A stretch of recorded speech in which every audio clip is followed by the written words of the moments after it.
आज हम बात करेंगे भारत के एक ऐसे सीरियल किलर की जिसका नाम सुनते ही लोगों की रूह कांप जाती थी। साइनाइड मोहन। एक ऐसा नाम जो कर्नाटक की गलियों में डर और धोखे का दूसरा नाम बन गया। तो चलिए इस खौफनाक कहानी की परतें एक एक कर खोलते हैं। एक तरफ स्कूल में बच्चों को पढ़ाने वाला एक सीधा साधा शिक्षक और दूसरी तरफ 20 बेगुनाह महिलाओं का बेरहम कातिल। यकीन करना मुश्किल है ना, लेकिन ये दो चेहरे असल में एक ही इंसान के थे। मोहन कुमार, एक ऐसा शैतान जिसने शराफत का नकाब पहन रखा था। ये कहानी शुरू होती है साल 2003 के आसपास से।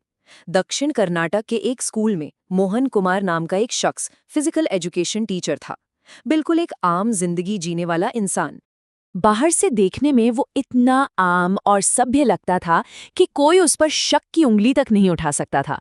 लेकिन इसी शराफत के मुखौटे के पीछे एक ऐसा शैतान छुपा हुआ था जिसके इरादे किसी की भी रूह कंपा सकते थे।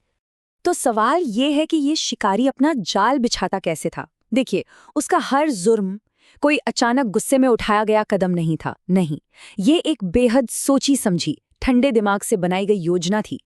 वो अक्सर ऐसी महिलाओं को अपना निशाना बनाता था जो किसी सामाजिक या आर्थिक दबाव में थीं और शादी के लिए एक अच्छा रिश्ता ढूंढ रही थीं।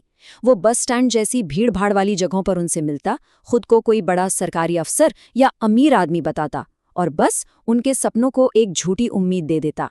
भरोसा जीतना, यही उसकी चाल का पहला और सबसे जरूरी कदम था। और एक बार जब भरोसा हाथ आ जाता तो शुरू होता था मौत का असली खेल। शादी का झांसा, साइनाइड का जहर और एक दर्दनाक मौत। ये उसका एक तय पैटर्न था जिसे वो बार बार दोहराता था। जरा इस पे गौर कीजिए, ये उसके खूनी खेल के 5 कदम हैं। सब कुछ पहले से तय था। पहला, शादी का झूठा वादा। दूसरा, महिला को उसके सारे गहनों के साथ किसी दूसरे शहर के होटल में ले जाना। तीसरा, अगली सुबह गर्भ निरोधक गोली के धोखे में साइनाइड की गोली देना। चौथा, उसे ये गोली एक पब्लिक टॉयलेट में खाने को कहना ताकि कोई सबूत न बचे। और पांचवा, जैसे ही महिला की मौत होती उसके गहने लूटकर फरार हो जाना। सोचकर देखिए कितना शातिर और कितना क्रूर तरीका था ये।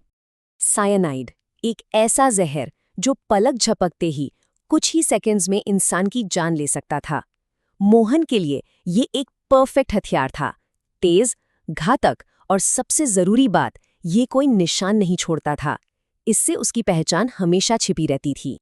और यही उसकी सबसे बड़ी चालाकी थी, क्योंकि शव पर जबरदस्ती का कोई निशान नहीं मिलता था और मौतें पब्लिक टॉयलेट में होती थीं।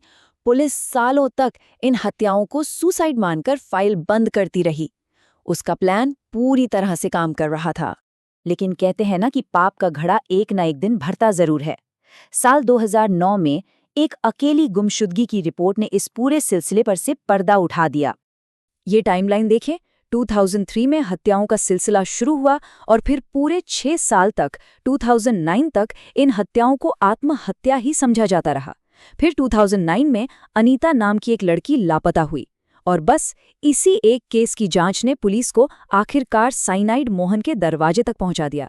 उसकी गिरफ्तारी के बाद जो सच सामने आया, उसने सच मानिए पूरे देश को दहला कर रख दिया। अब वक्त था उसके अंजाम का और उन बेगुनाह पीड़िताओं को न्याय दिलाने का।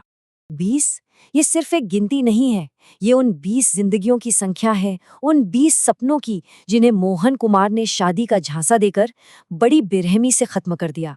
जहर इस्तेमाल करने के इसी क्रूर तरीके की वजह से मीडिया और पुलिस ने उसे एक नाम दिया, साइनाइड मोहन। एक ऐसा नाम जो आज भी भारत के सबसे कुख्यात सीरियल किलर्स की लिस्ट में शामिल है। लंबी अदालती कार्यवाही चली और आखिरकार साइनाइड मोहन को उसके किए गए गुनाहों के लिए कई मामलों में मौत की सजा और उम्र कैद सुनाई गई। साइनाइड मोहन तो आज जेल में है, लेकिन उसकी कहानी एक गहरा और डरावना सवाल पीछे छोड़ जाती है।